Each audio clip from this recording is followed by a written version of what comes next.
pasó algo raro de la reserva etnográfica de los pósters. Yo siempre he dicho, me gustó mucho lo de reserva etnográfica, de allí viene todo.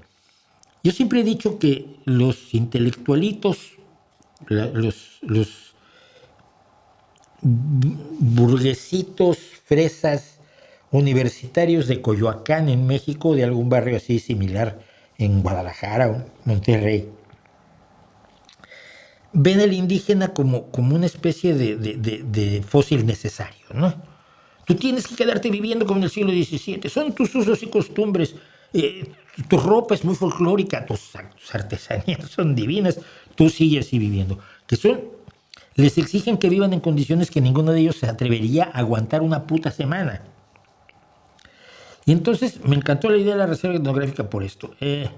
Se presentó el siguiente asunto. Luis, de no sé quién es, no me da igual, dice lo que le ha sucedido a la librería San Ginés.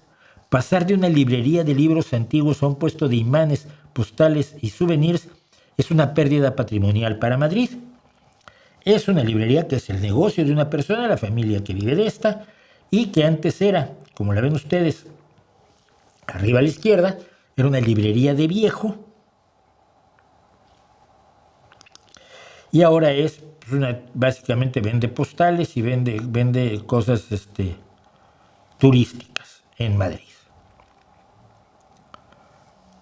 Y a le parece una tragedia desde el punto de vista patrimonial de Madrid. Pues que el tiempo hace eso. Esta familia cambió su giro porque los libros viejos ya no se vendían y ellos, como buenas personas normales del mundo, les da por comer 2-3 veces al día, de preferencia 3. Y si los libros viejos no les dan de comer, el hecho de que tú sientas una nostalgia enorme por los libros tan bonitos, que huelen bien bonitos los libros viejos, y de pronto ya no, ya ahora hay imanes de Viva Madrid y tote bags, ¿no? Tote bags. Es no entender cómo evoluciona el mundo, ¿no? Entonces, alguien que no conozco yo, porque esto fue retuiteado por alguien más, a quien yo sí sigo, pero Yello Balbás, le dicen que me parece genial, dice, algunos conciben ciertos entornos y oficios como una especie de reserva etnográfica y se sienten frustrados cuando quienes viven en esa supuesta escenografía costumbrista prefieren dedicarse a lo que les resulta rentable y no a preservar el pintoresquismo local. Y yo lo que le contesté a Yello, que insisto, no lo conozco, fue, y hay quien lo hace con personas y grupos sociales enteros, que los trata de mantener ahí en el pintoresquismo, viviendo en condiciones en las que ellos, insisto, ninguno de ellos viviría.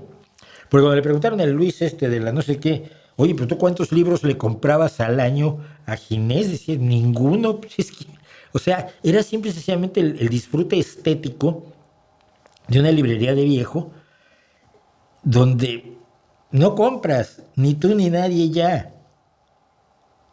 Yo tengo una biblioteca maravillosa que acabé vendiendo en México hace menos de un año. Todavía me tienen que mandar algunos libros que sí quiero conservar por su valor como objeto y por las dedicatorias de algunos autores, ¿no?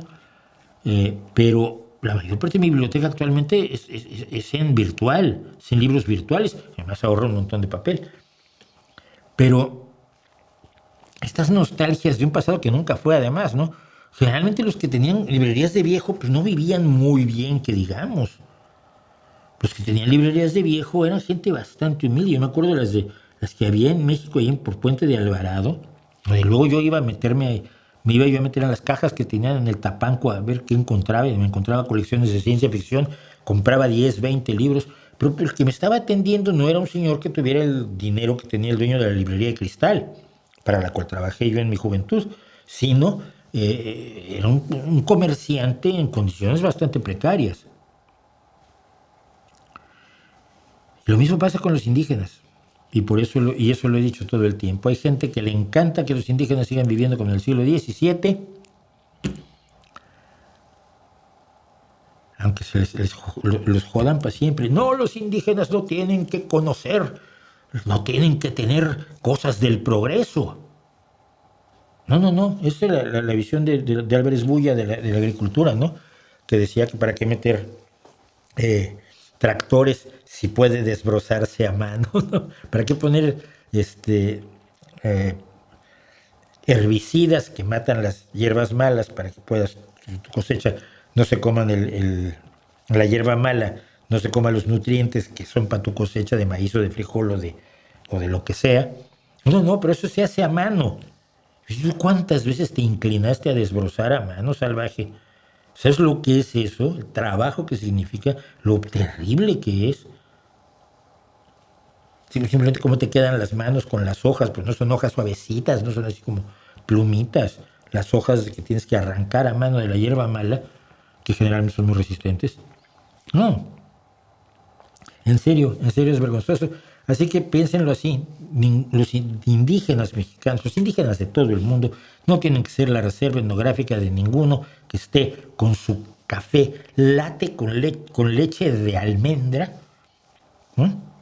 Tomándoselo en una terracita muy guay, para decir, ay, qué bonito es cómo viven los indígenas, cómo me gustaría a mí estar alejado de la civilización. No se alejarían nunca.